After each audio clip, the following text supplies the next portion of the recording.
Shortly after my boyfriend and I broke up, I decided I needed to go on a weekend getaway to focus on myself. I live in New England and decided to go to a small town in New Hampshire near the mountains and lakes. It was the middle of summer, which meant all of the hotels in that area would be booked. After some searching online, I found an old brick apartment building that had been renovated into a hotel. It was even pretty cheap, so I decided to go for it. When I got there, the building gave me a weird feeling. It was old and seemed very dark. Regardless, I went in to get my room key and was told I would be on the top floor. There were only 5 floors in the building, but luckily there was an elevator to take me to my room. The hotel seemed deserted for some reason. I figured everyone must be out hiking or enjoying the lake nearby, and went up to my room to check it out. Hopefully, since I was on the top floor, I would get some good views. There was only one elevator, and it was pretty small. It was one of those old elevators that had 2 metal lattice-looking doors that made you feel like you were in a jail cell. Maybe they kept it for the aesthetic, but it didn't seem that practical. Only 2 people and maybe a suitcase could fit on here. I pressed the call button and the 2 doors slowly creaked open. Stepping inside, I felt the elevator sway and immediately got nervous. Part of me wanted to run out and find the stairs, but I also had a couple bags with me and didn't want to lug them up 5 flights of stairs. I pressed the button that said 5 and the door slowly shut. Since it wasn't a solid door, I could see the mechanics of the elevator as it pulled me up. It was extremely slow and made me even more nervous. It was the 21st century. Certainly they must have had this thing inspected every year for safety, right? They wouldn't still operate this if it was unsafe, right? I stared at the numbers on the top that lit up every time we were on a new floor. 3 lit up, and as it continued going up, the light went out. When we reached the 4th floor, the light lit up and the elevator slowly stopped. I figured someone must be trying to get on, because I had definitely pressed the button for the 5th floor. The doors creaked open and I stared down a long, deserted hallway for a few seconds. No one was waiting for the elevator, or even seemed to be on this floor at all. I peeked my head out to look around, but didn't see anyone. This elevator gave me the creeps, so I decided to get out on this floor and take the stairs up to my room. The doors creaked shut behind me, and I heard it begin moving again. In front of me was a long hallway with a few doors on either side. The end of the hallway was split, and I decided to go down the right first. My footsteps sounded loud on the thin carpet as I strained my ears to hear anything else. It seemed like no one was even staying on this floor. I reached the end of the hallway, and it was a dead end. Rooms 415 and 416 were on either side of me. Damn, the stairs must be down the other hall. I made my way to the other side and met another dead end. Where the hell were the stairs? This place was starting to freak me out, and I debated leaving and just going home.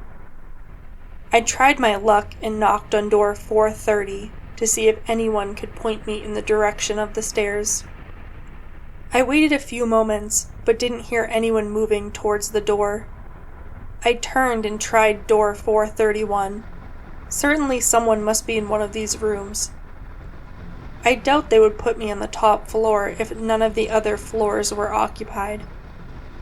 A few moments of silence followed my knock, but suddenly I heard the doorknob twist, and it slowly opened. I stared into the dark room, waiting for someone to ask me what I wanted, but no one was inside. I was too paralyzed to move, so I continued staring into the dark room, waiting for something to happen. What the hell was going on with this place?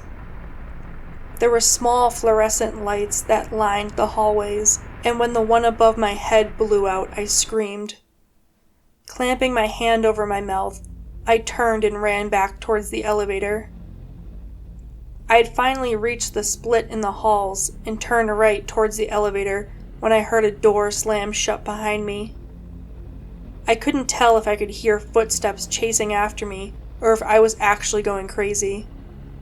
I could barely breathe by the time I reached the elevator and slammed my fist against the call button multiple times. The elevator slowly churned to life and made its way towards me. I hesitantly turned around, expecting to see a monster chasing me, but the hallway was empty. It was as quiet as when I first got off the elevator, except for my labored breathing. I continued to mash the call button for what felt like an eternity before the metal doors finally opened. Jumping into the elevator, I nearly collapsed when it swayed under my weight.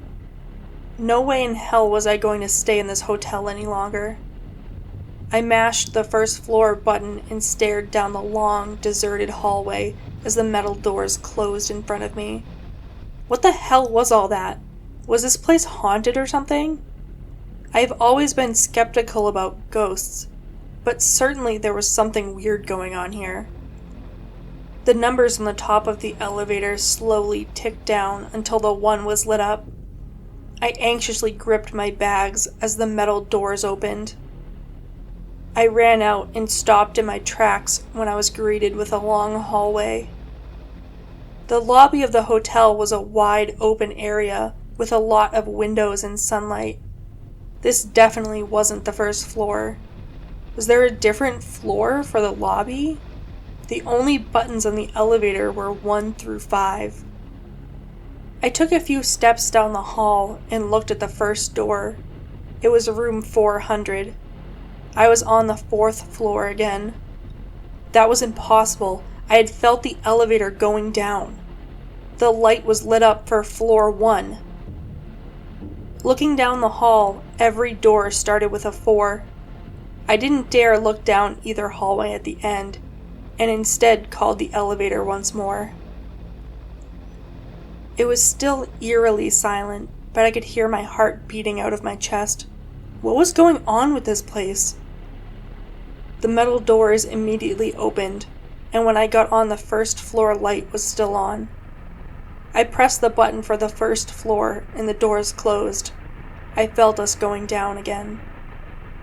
I tried to calm myself, realizing this elevator must be busted. Regardless, there was no way I would stay here this weekend. My plans were ruined, but I would much rather be home than stuck in this weird place. The 3 on the elevator dinged and lit up, and suddenly the elevator jerked to a halt. I had to brace myself against the wall so I didn't fall over. The doors didn't open, and a black wall was on the other side. God, how have they not known about all these elevator issues? There must be a different elevator or stairs or something I am missing. It slowly began moving down again, and then I felt the elevator start plummeting. It felt like we were in free fall, and I began screaming, not wanting to die in this horrible contraption. I gripped the metal bars and held on for my life, praying for this thing to stop. Suddenly it jerked to a stop, and I fell, slamming my face against the metal bars. Pain erupted throughout my skull, and my vision was littered with black spots when the doors finally opened. I grabbed my bags off the ground and stood up, running out of the elevator and not caring what floor I was on. Luckily, it was the open, sunny lobby again. I sighed with relief and nearly ran to the receptionist and slammed my room key down. I can't stay here. I need my money refunded, I told her, nearly out of breath. The young woman behind the desk seemed very confused. I quickly told her everything that happened, and she looked at me as though I was having a mental breakdown. "Oh," she said finally. "I've never heard of any issues like that with the elevator. I will have to have someone take a look at it." She ended up apologizing again and refunding me for the room. I found it hard to believe no one had any issues with that elevator before me. Maybe other guests were too scared to use it. I also wondered how many people actually stayed here, as it was creepy and a good distance away from any tourist spots. I drove home and never looked back, so grateful to be in the safety of my own home. I chalked the elevator issues up to some weird mechanical glitch, but room 431 still haunted my thoughts.